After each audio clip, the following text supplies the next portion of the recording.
Morning students, विद्यार्थियों, आप सभी का मेरा लेक्चर नंबर 42 में स्वागत है। ध्यान दीजिएगा, आज हमारे लेक्चर नंबर 4 का एक फाइनली टॉपिक है कि समांतर प्लेट संधारित्र के अंदर पैरावैद्युत पदार्थ की उपस्थिति का प्रभाव। तो आप ध्यान देंगे, समांतर प्लेट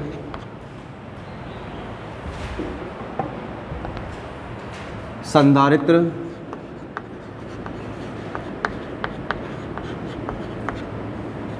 की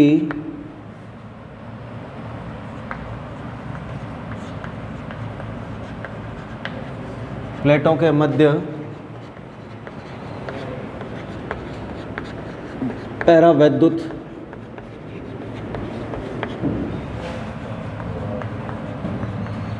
पदार्थ की उपस्थिति का प्रभाव। ठीक है, तो ज़रा ध्यान दीजिए, नॉर्मल सा टॉपिक है और आपको ध्यान देना है, समझना है, तो ध्यान दो।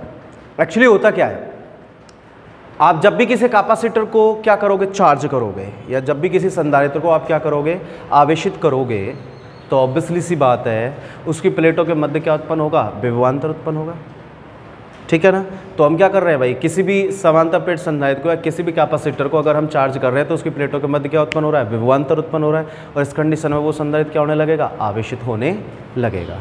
और इस कंडीशन में क्या उत्पन्न होगा, एक विद्युत क्षेत्र उत्पन्न होगा जिसकी डायरेक्शंस किधर से किधर की होगी भैया, पॉजिटिव से किधर की ओर होगी, नेगेटिव की ओर। आ रही बात समझ में।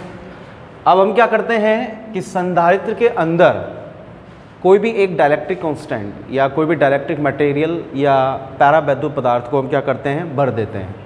भरेंगे तो जैसे उसके अंदर हम पैरावैद्युत पदार्थ को भरेंगे तो संधारित्र रूपी माध्यम के संपूर्ण माध्यम का क्या हो जाता है, ध्रुवीकरण हो जाता है।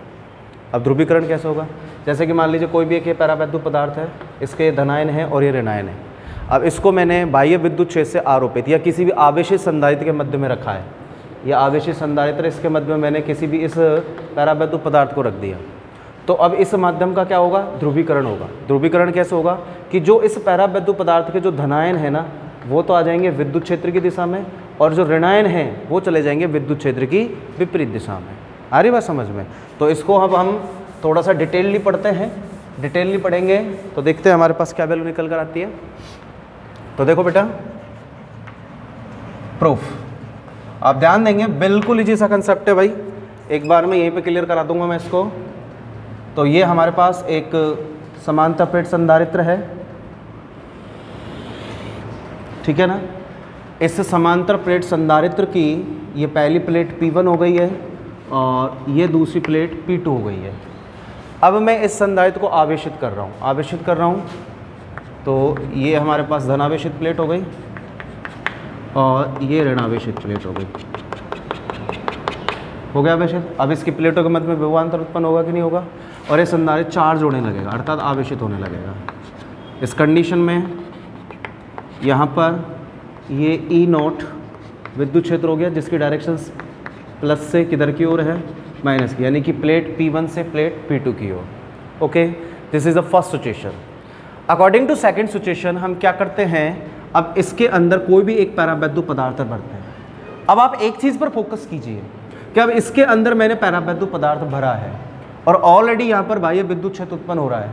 तो जो पैरावैद्युत पदार्थ में संधारित्र की प्लेटों के मध्य में भरूंगा उसका ध्रुवीकरण होगा कि नहीं होगा, ध्रुवीकरण होगा।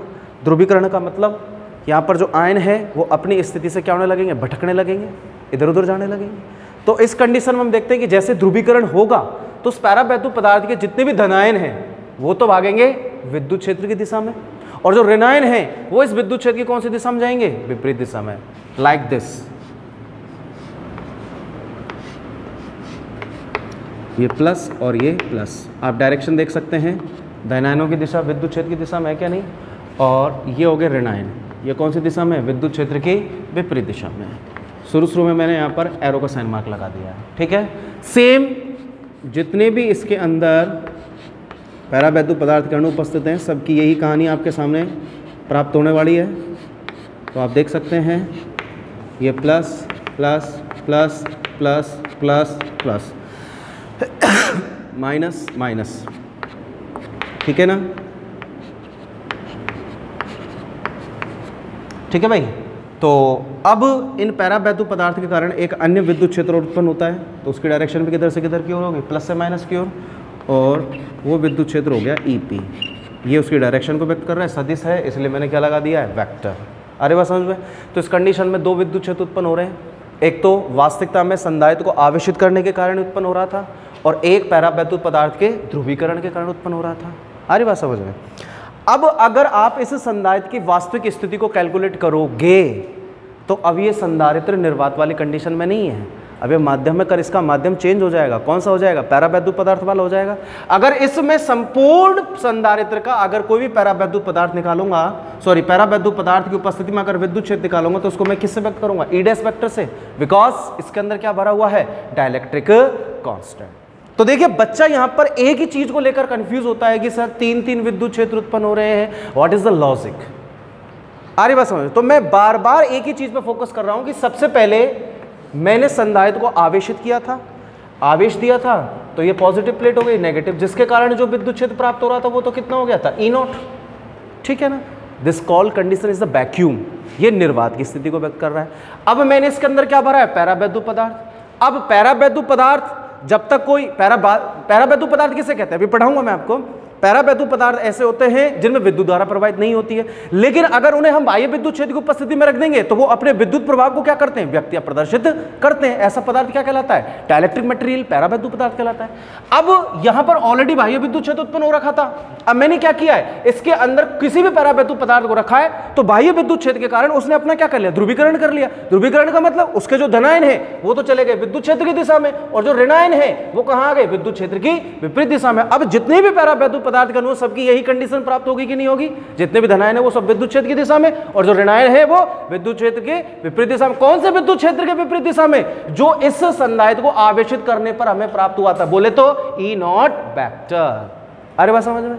अब जब पैराबैद्युत पदार्थ का ध्रुवीकरण हो गया है तो स्वयं पैराबैद्युत पदार्थ के कारण एक अन्य विद्युत क्षेत्र उत्पन्न होता है EP, जो कि मूल निर्वात वाले विद्युत क्षेत्र E0 के कौन सी दिशा में होगा, विपरीत दिशा में होगा। पहली कहानी तो ये हो गई।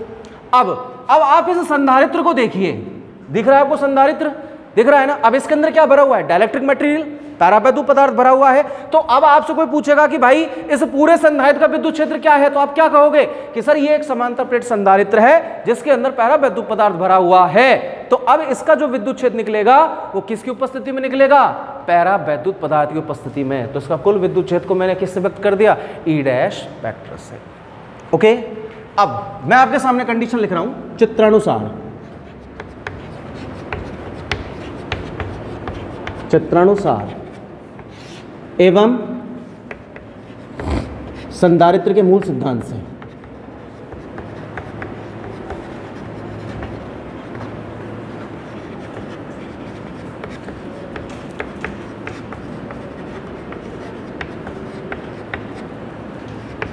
E0 is greater then EP, E0 is greater then EP, क्योंकि भाई E0 के कारण ही तो EP उत्पन्न हो रहा है। बड़ा कौन हुआ है भैया यहाँ पर, E0, ठीक है।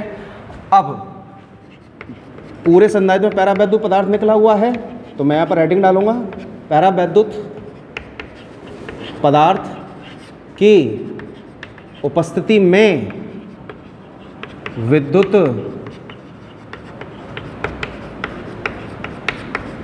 क्षेत्र। तो पैराबैद्युत पदार्थ की उपस्थिति विद्युत क्षेत्र निकालूं तो वैल्यूशन क्या बनेगी मेरे पास, E dash is equals to में E0 is greater then EP। हमारी भौतिकी क्या कहती है, जो मैक्सिमम होता है उसमें से लोअर वैल्यू को लेस कर दीजिएगा, तो E dash is equals to में E0 minus EP।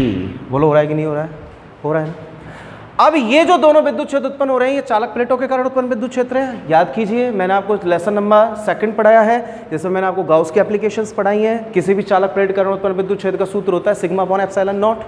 According this value E0 is equals to में सिग्मा अपॉन एप्सिलॉन नॉट, ठीक है ना, और EP इज इक्वल्स टू में sigma P upon epsilon naught. यहाँ पे सिग्मा की क्या है, चालक की प्लेटों का पृष्ठावेश घनत्व, ठीक है ना, किसकी उपस्थिति में, पैराबैद्युत पदार्थ की उपस्थिति में।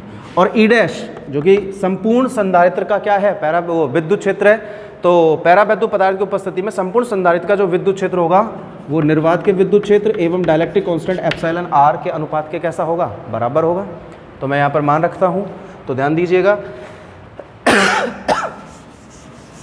आप देखेंगे यहाँ से मूल जो समीकरण है आपके पास कि E dash is equals to में E naught minus E P. तो ये फंक्शन हमने गाउस के एप्लीकेशन से प्राप्त किया, ये भी गाउस के एप्लीकेशन से प्राप्त किया है। और इस फंक्शन के बारे में मैं आपको ऑलरेडी बता ही चुका हूँ। याद कीजिए, मैंने आपको समांतर प्लेट संधारित्र की धारिता ज्ञात करवाई थी, उसका भी मैंने आपको सेकंड फॉर्म बताया था कि जब संधारित्र पूर्ण रूप से पैरावैद्युत पदार्थ से भरा हुआ हो। याद आ रहा है आपको? सेम वही कंडीशन हो रही है।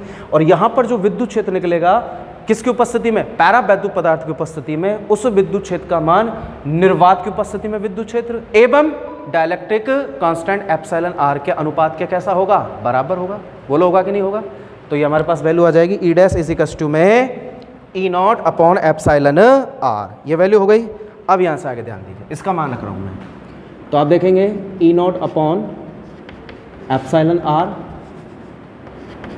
ठीक है, बराबर sigma upon epsilon not minus sigma P upon epsilon not. हो गई ये वैल्यू, ठीक है। यहाँ से आगे अब देखिए, वास्तविकता में E naught sigma upon epsilon naught के बराबर है। तो मैं यहाँ पे लिख दूंगा sigma upon epsilon naught epsilon R. समझ में आया भैया मैंने क्या काम कर दिया है यहाँ पे?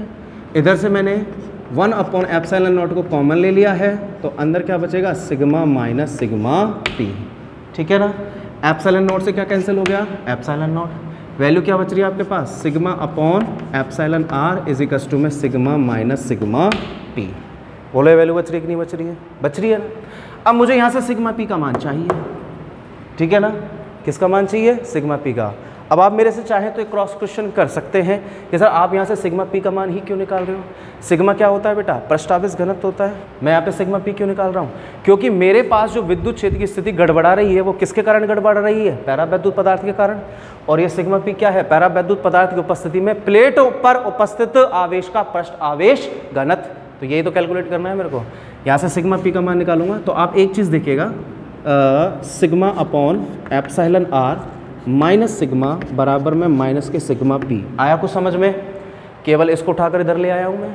अब मैंने क्या किया, यहाँ से माइनस को कॉमन लिया, यहाँ से माइनस को कॉमन लूँगा तो ये माइनस का हो जाएगा sigma upon epsilon R plus sigma बराबर में माइनस के सिग्मा पी। मैंने केवल इस वाले पार्ट में माइनस को कॉमन लिया है, तो ये नेगेटिव हो गया, ये कैसा हो गया, पॉजिटिव। आ रही बात समझ में? सॉरी, इसका माइनस कॉमन, एक मिनट माइनस कॉमन लिया है मैंने, तो minus sigma upon epsilon R plus के सिग्मा बराबर में माइनस के सिग्मा पी। ठीक है बेटा, माइनस से क्या कैंसिल हो गया, माइनस, खत्म। तो मैं क्या लिख सकता हूँ, सिग्मा पी बराबर में सिग्मा माइनस के सिग्मा अपॉन एप्सिलॉन आर। आ गई है वैल्यू। अब मैं क्या करूँगा, यहाँ से सिग्मा को भी कॉमन ले लूँगा, ले लूँ। तो sigma P is equals to में sigma bracket start 1 minus 1 upon epsilon R. यह वैल्यू आ गई आपके पास, आ रही कि नहीं आ रही है? आ गई, ठीक। आफ्टर ऑल इसको मैं दे देता हूँ समीकरण नंबर 1। उम्मीद करता हूँ यहाँ तक आपको कोई दिक्कत नहीं आई होगी। यहाँ से हमने केवल किसका मान निकाल लिया है, सिग्मा पी का, जिसकी वैल्यू हमारे पास कितनी निकल कर आ रही है, sigma into 1 minus 1 upon epsilon R. Okay, after all अब जरा ध्यान दीजिए, इसका शुरू का जो थ्योरेटिकल प्राप्त होता है वो क्या होता है कि जो ध्रुवण सदिश होता है, ध्रुवण सदिश वास्तविकता में रेखीय समदैशिक पैरावैद्युत पदार्थों के अंतर्गत उत्पन्न होता है। तो जो ध्रुवण सदिश होता है वो विद्युत क्षेत्र के कैसा होता है, समानुपाती होता है। किसका होता है, विद्युत क्षेत्र के समानुपाती। तो हम जानते हैं कि ध्रुवण सदिश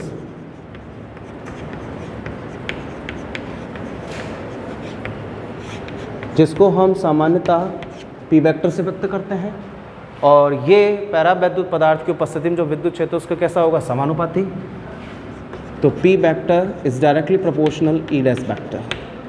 हो गया भाई, इसको बैलेंस करेंगे तो P vector is equals to में काई ई, ये होती है वैद्युत प्रवृत्ति। ठीक है ना, क्या बोलते हैं इसको, बोलते हैं काई। काई आ रही बात समझ में? काई नामक एक साइंटिस्ट हुए थे, उन्होंने अपने नाम के नाम पर निर्धारण किया काई ई, सरफिक्स में लग रहा है स्मॉल ई, यानी कि वैद्युत प्रवृत्ति। ठीक है ना, और मल्टीपल में क्या चल रहा है आपके पास, ई डैश वेक्टर। ओके, वास्तविकता में एक चीज और सुन लीजिएगा, समीकरण नंबर 2, वास्तविकता में जो ध्रुवण सदिश होता है ना, वो पैरावैद्युत पदार्थ की उपस्थिति में प्लेटों पर उपस्थित आवेश के पृष्ठ आवेश घनत्व के भी कैसा होता है, बराबर होता है। बराबर होगा तो पी वेक्टर बराबर में हम क्या लिख सकते हैं यहाँ पर, सिग्मा पी। यानी क्वेश्चन नंबर हमारे पास कितनी हो गई, 3rd, जहाँ पर सिग्मा की क्या है, पैरावैद्युत पदार्थ की उपस्थिति में प्लेटों का पृष्ठ आवेश घनत्व। समीकरण नंबर 2 व 3 से, समीकरण नंबर 2 व 3 से, ठीक है ना। 2 व 3 को देख लीजिएगा, LHS पार्ट बराबर है क्या, नहीं LHS पार्ट बराबर है तो RHS पार्ट बराबर होगा, तो काई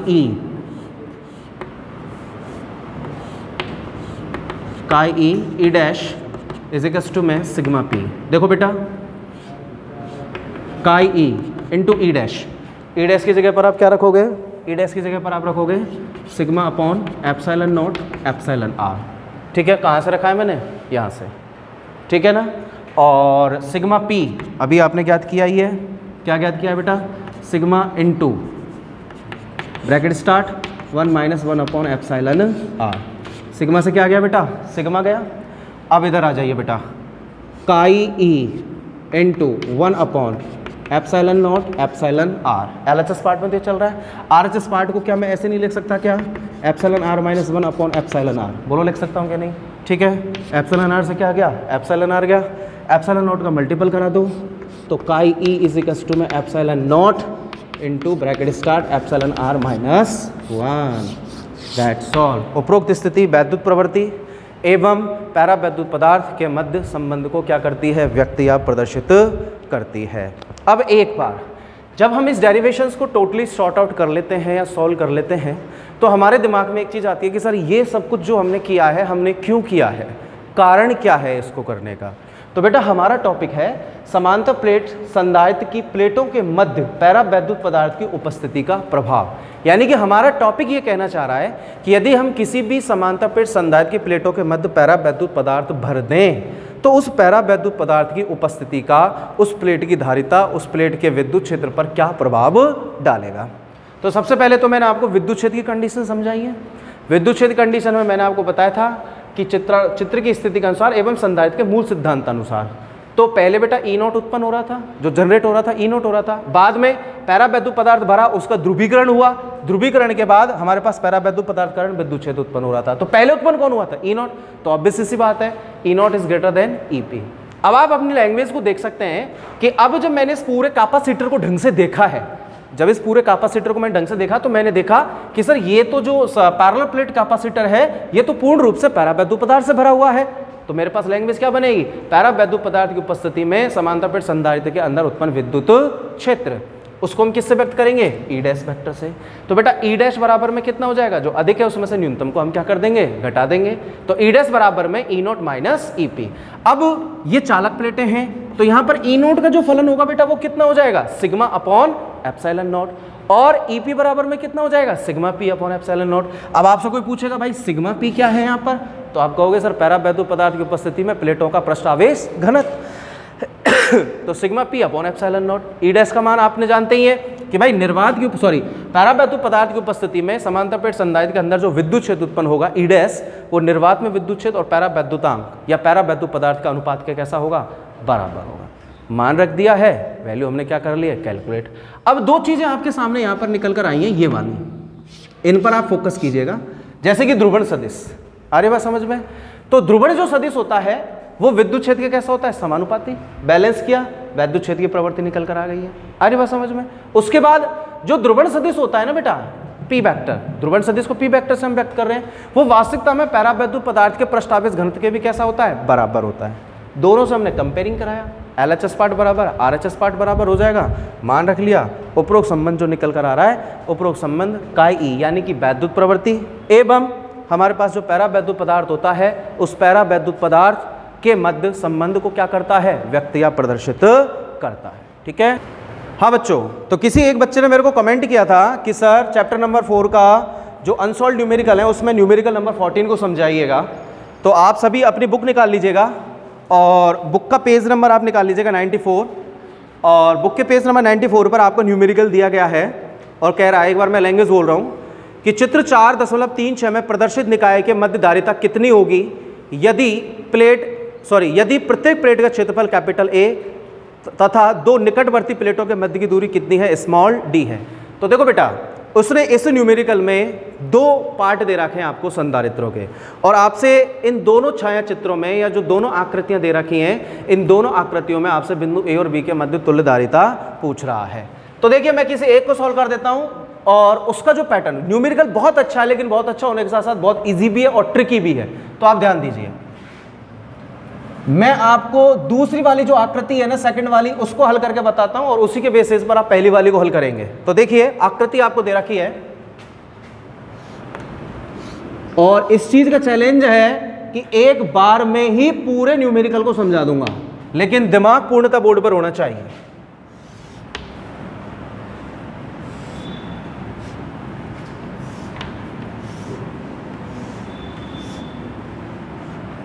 यह आपको दे रखा है, कह रहा है बिंदु ए और B, this is the initial point of A, this is the final point of B. कह रहा है ए और बी के मध्य तुल्यधारिता ज्ञात कीजिए, और कह रहा है कि दोनों प्लेटों के मध्य जो मध्य की दूरी है वो आपको स्मॉल डी, ये मैंने थोड़ी सी ज़्यादा नीचे ले ली है, बाकी हालांकि इतनी ज़्यादा नहीं है, सेम डिस्टेंस है।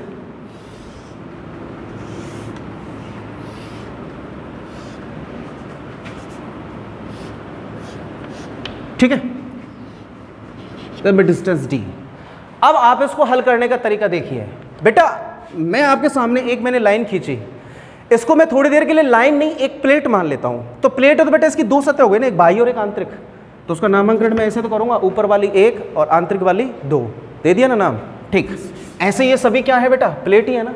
नामांकन करते हैं, 0 1 2 3 4 5 6 7, कर दे नामांकन, कर दिया। पहली प्लेट ऊपर वाली सतह को 0 1 2 3 4 5 6 7, ठीक है। इसमें हम क्या करते हैं बेटा, बाहरी वाली को और सबसे पहले 0 वाली को और 7 वाली को नेगलेक्ट कर देते हैं। क्यों? क्योंकि इन दोनों सतहों को हम भू संपर्कित करते हैं। भू संपर्कित करने के पश्चात यहाँ पर आवेश लेस हो जाता है या चार्ज लेस हो जाती है वैल्यू, तो इसको हम काउंट नहीं करेंगे, ठीक है ना। अब पॉइंट ए से हम कनेक्टेड वैल्यूज को देखते हैं कि पॉइंट ए से कितनी भुजाएं वो कनेक्ट हो रही हैं। तो देखो बेटा, this is my initial point A, आप ध्यान दीजिएगा, 0 और 7 को मैंने नेगलेक्ट कर दिया। क्यों कर दिया? क्योंकि ये दोनों की सरफेस कैसी है, चार्ज लेस है, ठीक है। अब पॉइंट ए से देखो कौन कौन सी वाली प्लेट कनेक्टेड हो रही है, एक हो गई बेटा, 1 2 और 3 का तो कोई लेना देना ही नहीं है ए से। सबसे पहले आंतरिक सतह पर गए तो कौन सी कनेक्टेड हो रही है, 4, आंतरिक सतह 4 हो रही है कि नहीं हो रही है, 4 1 4, और कौन सी हो रही है बेटा, 5। तो पॉइंट ए से कितनी प्लेटें कनेक्टेड हो रही थी, 3 हो रही थी। नंबरिंग देख लीजिएगा, 1 इन दोनों का कोई खत्म ही हो गया। दूसरी कौन सी हो रही थी, आंतरिक वाली 4, और एक बाह्य वाली कितनी हो गई, 5। और देखना बेटा ए से कोई और कनेक्ट हो रही है क्या, नहीं हो रही है ना, नहीं हो रही है। तो ये देखिए, पहली प्लेट, दूसरी और तीसरी, हो गई 3 प्लेट। अब आ जाइए पॉइंट बी पर, this is my final point B, final point B, okay. आ जाइए पॉइंट बी पर, देखिए बेटा पहले कौन सी कनेक्ट हो रही है, दूसरी, हो गई दूसरी। दूसरे के बाद कौन सी हो रही है, तीसरी, तीसरी के बाद और आ जाइए नीचे, नीचे आ जाइए नीचे, 7 वाली से कोई हमने नेगलेक्ट कर ही दिया था, कौन सी बच रही है, 6वीं वाली बच रही है कि नहीं बच रही है। तो कितनी प्लेट हो गई, 1 के संपर्क में कौन सी आ रही है, 2, फिर कौन सी आ रही है, 3, और 3 के बाद कौन सी आ रही है, 6। 1 का 2 से, 4 का 3 से, और 5 का कितने से हो गया, 6 से। जरा देखना बेटा कितने संधारित्र बन रहे हैं, 3 संधारित्र बन रहे हैं। पहले की कैपेसिटेंस C1, दूसरे की C2 और तीसरे की C3। कितने संधारित्र दिख गए आपको, 3 संधारित्र दिख रहे कि नहीं दिख रहे। तीनों के तीनों संधारित्र कौन से क्रम में कनेक्टेड दिख रहे हैं आपको, समांतर क्रम में है। समांतर क्रम संयोजन,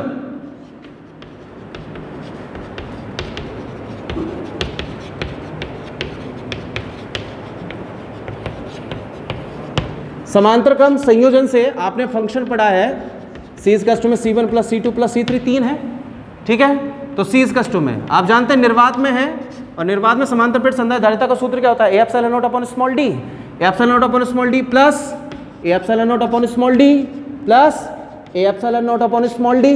3 है तो इसको क्या मैं 3 into A epsilon not upon small d लिख सकता हूँ क्या नहीं, that's the answer. I hope so आपके पैटर्न समझ में आया होगा, ठीक है। अब इसी बेसिस पर एक बार आप वापस से इसको, मैं आपको मेथड को समझा रहा हूं, एक बार वापस से मेथड को देख लीजिएगा। हमारे पास आकृति ये दे रखी थी, ठीक है, और आपसे कह रहा था कि बिंदु ए और बिंदु बी दोनों के मध्य आपको क्या निकालनी है, तुल्य धारिता निकालनी है, यानी कि इक्विवेलेंट कैपेसिटेंस कैलकुलेट करनी है ए और बी के मध्य की। तो मैंने देखा सर कोई भी चालक प्लेटें होती हैं उसके दो भाग होते हैं, एक बाह्य और एक आंतरिक, ठीक है। अब मेरे पास कितनी प्लेटें हैं, 1 2 3 4, 4 हैं, तो 4 के कितने भाग होने चाहिए, 8 होने चाहिए कि नहीं होने चाहिए, 8 है ना। हमने देखो कैलकुलेट कैसे किया, 0 1 2 3 4 5 6 7। अब मैंने 0 7 को क्या मान लिया है, नगण्य, क्यों, क्योंकि चार्ज लेस हैं दोनों, खत्म वैल्यू। अब हमने देखा कि सर पॉइंट ए से जितनी भी प्लेटें कनेक्ट हो रही हैं उनको हमने रखा है एक साथ, ठीक है ना। अब मैंने इसको व्यवस्थित क्रम में बना दिया, आप इसको कैसे भी लिख सकते हो, ऐसे भी लिख सकते हो, ऐसे भी लिख सकते हो, ऐसे भी लिख सकते हो, कैसे भी लिख सकते हो, आ रही बात समझ में। तो पहले देखा हमने कौन सी सर, एक, मैंने यहाँ पर एक को लिख दिया। फिर मैंने देखा कि सर दूसरी और तीसरी का तो कोई लेना देना है नहीं ए के साथ। अब ए के साथ कौन सी कनेक्ट हो रही है, 4, 4 ले लिया। बाह्य सतह वाली कौन सी हो रही है, 5, औरों को तो कोई लेना देना है नहीं। अब हम पहुंच गए बी पर। बी पर देखो बेटा, बाह्य सतह कौन सी हो रही है, 2, फिर कौन सी हो रही है, 3, फिर इसका कोई लेना देना नहीं है। फिर हम कहां पर आ गए, 6, 7 को हमने क्या कर दिया है, नगण्य मान लिया है। अब तीनों प्लेट कौन सा कॉम्बिनेशन में आ गए, पैरेलल कॉम्बिनेशन में हमने निकाल लिया, ठीक है। अब सेम यही कंडीशन जो पहली वाली आकृति है उस पर भी हम अप्लाई करके देखते हैं, ठीक है। तो उम्मीद करता हूं साफ समझ में आ गया होगा। आप चाहे तो स्क्रीनशॉट ले सकते हैं इसका, बाकी ऐसा इसमें कुछ समझने वाला खास है नहीं। अब देखो बेटा, से तो हो गए सेकंड पार्ट। अब मैं हल कर रहा हूं आपके सामने इसके फर्स्ट पार्ट को। फर्स्ट पार्ट देखिएगा,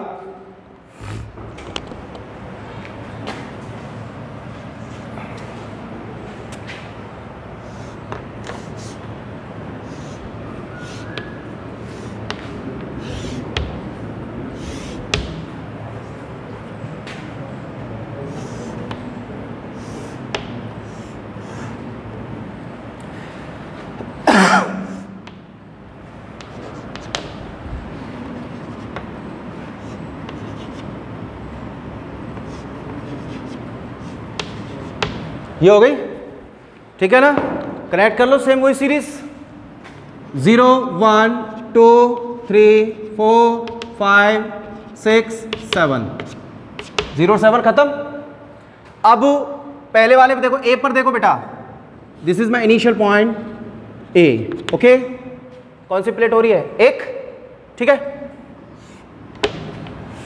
फर्स्ट सेकंड इनका तो कोई लेना देना ही नहीं हो गया, तो दूसरी बेटा कौन सी वाली हो जाएगी, 6 वाली होगी कि नहीं होगी। अब यहीं से पहचान हो गई ना 1 और 6 की। अब देखो बेटा पॉइंट बी की निकालेंगे, तो पॉइंट बी की 2 हैं आपके पास, ठीक है ना। दोनों की दोनों इनसाइड हो रही है कि नहीं हो रही है। तो अब से बात, अगर यहाँ पर 2 प्लेट है तो इसकी भी कौन सी हो जाएगी, तो मध्यस्थ भाग है वो तो खत्म हो ही गया। एक ऊपर वाला बच रहा है 3 और एक नीचे वाला कौन सा बच रहा है, 5। अरे बात समझ में, तो 3 और ये 5, कितने संधारित हो जाएंगे, 2 संधारित हो जाएंगे। दोनों कौन से क्रम में आ रहे हैं, समांतर क्रम में। इसकी तो निकालने की जरूरत ही नहीं है, क्योंकि आपको यहां से पता चल गया भाई ए के संगत कितनी प्लेटें आ रही हैं, 2 ही तो आ रही हैं। तो बी की भी देखो मध्यस्थ वाली तो खत्म हो जाएंगी, क्योंकि इनके पास तो कोई इनिशियल पॉइंट जुड़ ही नहीं रहा है। तो कौन सी बच रही है, इसके संगत कौन सी बचेगी, 2, और इसके संगत कौन सी बचेगी आपके पास, 5। तो 2 और 5। आगे बात समझ में, कितने संधारित हो गए, 2 कौन से क्रम में जुड़ रहे हैं, कौन से क्रम में, समांतर क्रम में। समांतर क्रम में जुड़ रहे हैं तो C/2 में वही C1 + C2, दोनों की सेम है, तो 2 × A∈0/d। आ रही बात समझ में। उम्मीद करता हूं कि यहां से ये आपको दोनों के दोनों जो न्यूमेरिकल मैंने आपको हल करके बताए हैं, इनका कंसेप्ट समझ में आया होगा, ठीक है। Thank you.